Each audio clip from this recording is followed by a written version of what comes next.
In our game, both players play as Mafia bosses, each of whom have gangsters at their disposal to assign to jobs. Gangsters are made of a gangster and a roll card, which are added up to make a charm and attack value, some of which have special abilities. Players will take in turns placing gangsters on a job, and when all gangsters are placed, they are resolved, adding up the charm or attack depending on the job they're placed on. These jobs provide money and other benefits, and the first player to reach £1 million wins, using money to hire gangsters along the way. The game has a heavy focus on evaluative play each round. All resources are shown to both players. The active gangster and the roll cards are displayed, as well as those that have been discarded. This could allow for planning ahead if a player has a particular strategy in mind, such as planning ahead for the Titch and Lanky cards. Each player's money count is also visible to one another, making each round require more thought than the previous rounds as the game's progress is made clear to each player.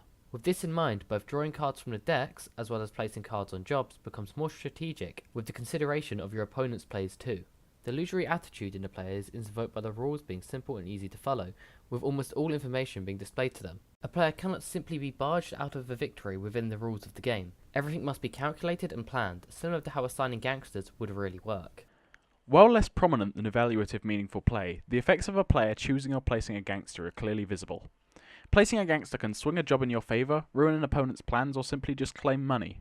While waiting until the end of a round does slightly inhibit descriptive meaningful play, as the delay between the action and outcome can disassociate them in a player's mind, it's clear to the player when their gangsters win a job for them and they can reap the rewards. There are some instances where the cards themselves carry effects, however. Examples of this would be the doctor, the clerk, and the sniper. Several aspects of our game have been designed to keep the players immersed in the magic circle. The first and most prominent is the card design. Each job card is made to look like a contract with money and weaponry displayed in the centre. The gangster cards on the other hand contain flavour text to make each gangster seem more realistic and personal. Assigning gangsters to jobs is designed to feel like you're managing and predicting what another mob boss will try to do. Fast-paced gameplay complements this due to the consistent involvement of turns of only one quick action, preventing a player from becoming bored or halting play due to lack of involvement. Using Fullerton's formal elements as a lens for this game, player interaction is the main cause of conflict. If this game simply had one player involved, they would check the job requirements, assign their gangsters optimally, and get the rewards. The interaction between the two players is what contributes to any uncertainty, excluding the cards that include some random elements, which we'll discuss later. The player, by assigning gangsters to steal a job or to move an opposing gangster, is making an action that the other player could only predict would happen some of the time. This method of player interaction, where all variables are known but your opponent's choices, works in a similar way to chess. Only your opponent's choices can stop you progressing towards your goal, and the conflict is the main interaction of players when playing our game, making the opposing player the only real opponent in the conflict. Obstacles and dilemmas also present conflict to the player, however. The requirements on some job cards, along with the limited amount available, prevent progression in some ways, as well as some gangsters, when placed, presenting an obstacle to the player. Choosing which gangster card to take is a dilemma, along with choosing where to assign your gangsters. The estimation of your opponent's moves and choosing an optimal arrangement of your gangsters for yourself is a complex dilemma, one that actually increases in complication as the game progresses, and you get more gangsters to choose from. This dilemma actually engrossed players to such a degree that we had to change some elements to make the game take less time. Having sat through a test game choosing gangsters and assignments quickly, we estimated it would take about 20 to 30 minutes to complete. Playing for real, however, led us to the realization it took 45 minutes as players were spending nearly half the time considering their next move. The objective of the game is simple: be the first player to obtain £1 million. Out of the objectives mentioned by Fullerton, our game falls under race, as both players are attempting to reach the goal, and solution, to find an optimal gangster layout to achieve this. This game doesn't necessarily fit these categories perfectly, and I feel that while Fullerton's given objectives are quite encompassing, they don't work completely for all games.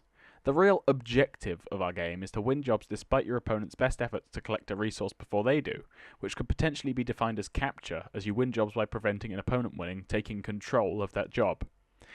As I feel this game falls between those types, not fulfilling any in particular, I feel a new objective type such as predict could be used. This objective involves predicting and manipulating an opponent's moves to your advantage, allowing you to succeed in another potential objective. This could be used in chess, for example, to a similar effect. The procedures of the game are simple as well. These are 3 phases: the reveal, round, and resolution. The reveal involves choosing the starting player, which is the player of the most gangsters, going to money on a tie, and then going to a coin flip after that. This is the time when the players can look at their own gangsters, their opponent's gangsters, and any job cards. The round is when all players place their gangsters. taking turns to place one each starting with the starting player. The resolution takes place when both players have placed all their available gangsters, and is when the players gain the resources specified on the job cards they win. Players may hire a gangster for 100k at the end of this round, and the losing player gains 50k. To exert agency over an opponent, a player must use the rules to place their gangsters in an optimal spot to win resources or prevent an opponent from winning resources. This is mostly done during the round, but choosing gangsters and role cards to buy is also important. Gangsters can be chosen to counter your opponent's abilities. Definitions in this game are simple. Gangsters are made of a gangster and a role card slotted together and may be placed on your turn on a job. Jobs all have a requirement and a reward, and some have effects. Gangsters and roles may also have effects at a penalty to the raw numerical values they have. Each gangster costs 100k, and each job gives the reward as long as the requirement is met. Restrictions ensure the players cannot exploit the mechanics of the game. Only one gangster may be placed at a time. Some cards with high charm and attack have restricting mechanics preventing them being placed on some jobs, and a player may never have more than 5 gangsters at the end of a round. The effects of actions are mostly not determined in the rulebook. Some simple effects are, the player of more of the specified value wins the job and the resources from it, but most effects are displayed on gangster, job and role cards. For example, many gangsters have, when this is placed on a job, do X as their text. This determines the effect of the card being played on a job. As the instructions are simple in the rulebook and can be made more complex by a player using more complex gangsters, it means a newer player will have far fewer effects to learn and account for than an experienced one. This gives a nice introductory learning curve to newer players. There are 2 resources that are prominent in our game: money and gangsters. Money is an expendable resource, but differs from most expendable resources as it's the resource required to win. Spending money can help you win, but spending too much can prevent a victory. Gangsters don't necessarily fit a resource category. They control how a player may act, so it could be argued they're an expendable resource, but they also change the usage of money in some situations and can be used to affect each other. This means they could also be seen as enhancements. This raises a problem with Fullerton's specified groups again, as the resource falls between both, and is a fairly unique resource for a player to have. There's an overall positive resource flow unless a round goes very badly for a player, by the nature of the overall jobs. There is a positive feedback loop for both players, along with the losing player gaining money at the end of a round. Boundaries in terms of a board game are quite hard to discuss. All restricting rules are explicit boundaries. You may not have more than 5 gangsters, if you have no gangsters you lose, and so on. Perceived boundaries aren't particularly viable in a board game, excluding one-time use games like Pandemic Legacy. The rules are fixed in place to make it easier for the player to understand. The only example of a perceived boundary in our game is that some gangster text breaks the rules, effectively allowing them to take an otherwise forbidden action, like moving an opponent's gangster. This is not strictly a perceived boundary, but falls roughly within the definition. I feel that the theories of these boundaries presented by Fullerton do not necessarily account for all types of games, and that some simply could not have boundaries within their discussion. The outcome of the game is a simple one. As soon as one player has £1 million, they win the game. All other game elements play into this. Gangsters win jobs, which gets you money to allow the victory. It's a binary system with one winner and one loser, as is traditional in 2-player board games. The conclusion is a realised one. One player is considered to have won, the other is considered to have lost. Having discussed the usage of probability in our game, we came to the conclusion that losing a game to luck isn't particularly fun.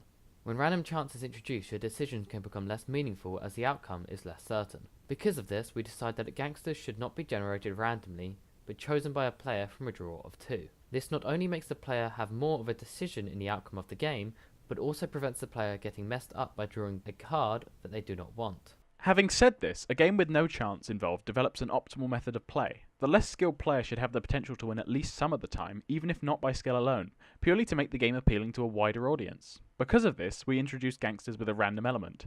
Da Professor, for example, has incredibly powerful stats but a chance to go to the wrong job when he's assigned. Initially, a dice was used in the game for all random chances, but we opted to use a coin instead as we were including coins in the game as currency. This did restrict design opportunities to only using a 50-50 chance, but reduces the complexity of getting out a dice in the middle of your planning, which received negative feedback. Game balancing was an arduous effort, but one that was certainly required. In the initial tests of our game, we were finding some gangsters were picked in nearly every opportunity they were available, and some were outright being ignored.